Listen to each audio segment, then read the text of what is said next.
Pete Nakos. He is the business reporter for On3, the college sports business reporter for On3.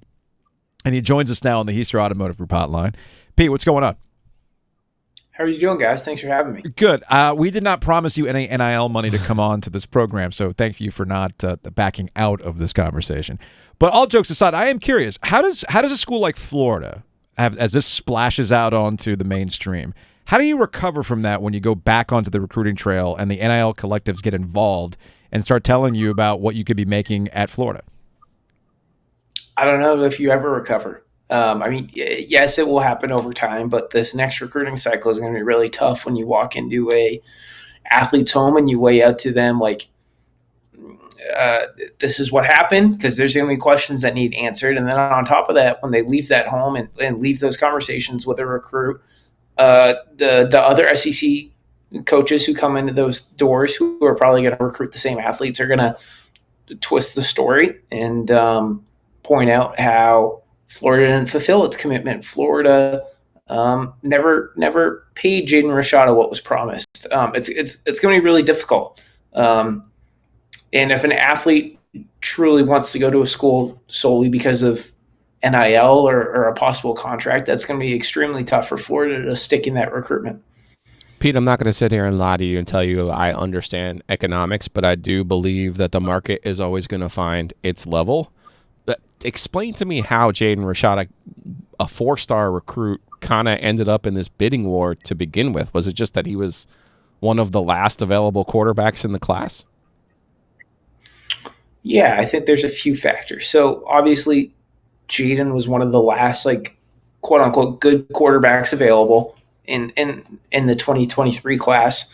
At the same time, so he committed to Miami in June, and he signed. He was ready to sign with Miami, and he had committed to them, and there was an NIL offer on the table at Miami that they felt confident in. And then in November, when he flipped to Florida, there was an NIL deal constructed for reportedly $13 million over 4 years. And obviously, you're going to go where there's more money. It's common sense for the high school kid to go where there's more money. And I think Jaden wanted to be at Florida. From what I've heard from sources, is that all along he kind of felt like he wanted to go to Florida. So I don't think it was always a money thing with Jaden, but I think that at the end of the day, there was the better offer at Florida, and that's where he went. Pete Nakos joining us. He is the college sports business reporter for On3 here on the Heister Automotive Group hotline alongside Joe Giglio. I'm Joe Ovias. Okay, let's get into how these numbers get out there. Like, it bothers me. We'll tie it into Drake May, North Carolina quarterback.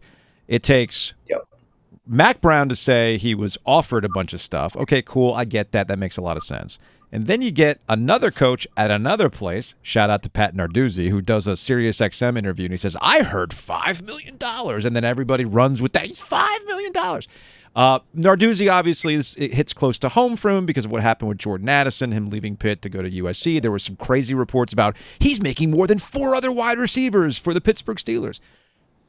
How can we get to the bottom of who's actually making what? Is it even possible to find out who's really making what?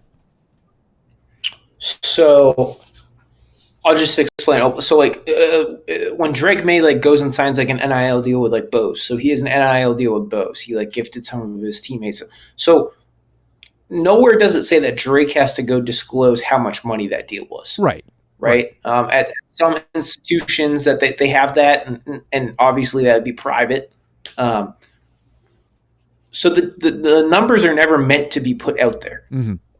So in the case with Jaden Rashada or something, the numbers got out there because the contract leak or somebody at Florida started to open their mouth. But there is no the NCAA does not have a centralized system where deals are entered and there's data available to crunch or try to figure out. And there's been ongoing conversations about creating that gatekeeping system almost, but that is not in place right now. And in this case with the Jaden Rashada situation, the numbers were never meant to get out there. Pete, is any of this sustainable? Gosh, no. Yeah. No, come on. Okay. Well, I mean, they're not sharing the money. They're basically passing the buck to these collectives, to the fan bases, to come up with the money on the side. In addition to the scholarship funds they're already donating to Wolfpack Club, Tar Heel Club, Ram Club, whatever you want to call it. It's just none of it seems sustainable to me, other than the Miami guy with $1 bazillion handing out money, Ruiz, down there in Miami. So, real quick, I wouldn't say it's not sustainable. I guess I'll take that back real quick. I think that, you cannot go pay your quarterback $13 million over 4 years and have enough money in the bank account to pay the rest of the team. No, that is not sustainable.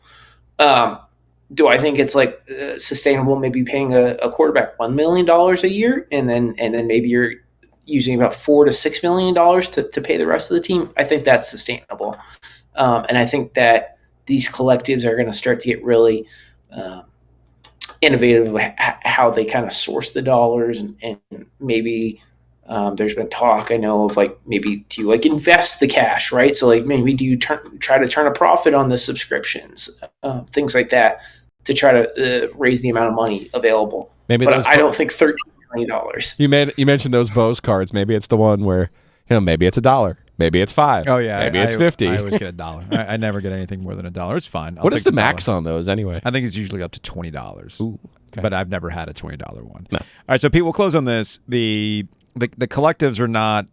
The collectives are not supposed to work in concert with the schools, right? That's theoretically how it works out. Yet, in the case of Florida, you have the bad look that was created by the collective that then trickles down to how Florida recruits.